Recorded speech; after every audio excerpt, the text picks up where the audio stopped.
बिस्मिल्लाहिर्रहमानिर्रहीम। सर्दी में लोगों को ज़्यादा फालिज क्यों होता है?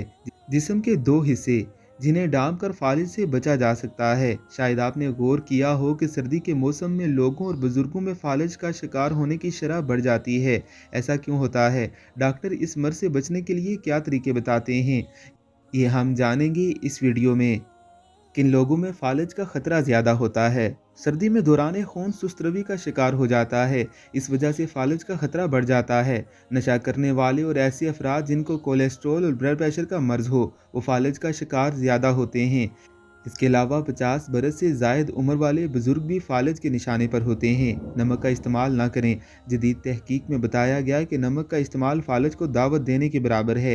ये चेहरे को मफलूज कर सकता है, क्योंकि नमक के इस्तेमाल से ब्लड प्रेशर अचानक बढ़ता है, जिसकी वजह से जिस्म के पट्टे किसी भी जगह से काम करना बंद कर सकते हैं।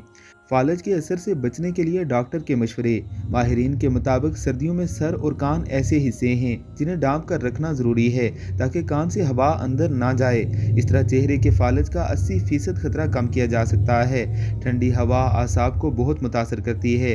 इसके अलावा भी मुकम्मल जिस्म को ढांप कर रखें। गर्म गज़ाएँ खाएँ, गर्म पानी पिएँ, दिन का कुछ वक्त धूप में गुजारें और नीम गर्म तेल से जिस्म की मालिश करें।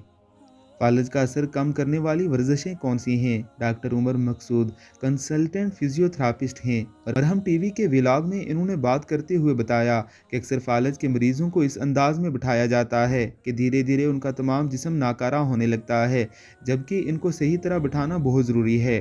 डॉक्टर उमर ने व्लॉग में 3 ऐसी वर्जिशें भी बताई जिनके ज़रिए मरीज से फालिज का असर कम किया जा सकता है। इन वर्जिशों को किसी फिजियोथेरापिस्ट की मदद से मरीज को मशक करवाएं की जा सकती है कि मुतासरा शख्स जल्द आम जिंदगी की तरफ लौट सकेगा। गर्दन और टांगों को गर्म रखा जाए तो फालिज का खतरा बहुत कम किया जा सकता है। ऐसी ही मज़ीद इंफॉर्मेटिव वीडियोज़ के लिए हमारे चैनल को आपने ज़रूर सब्सक्राइब करना है।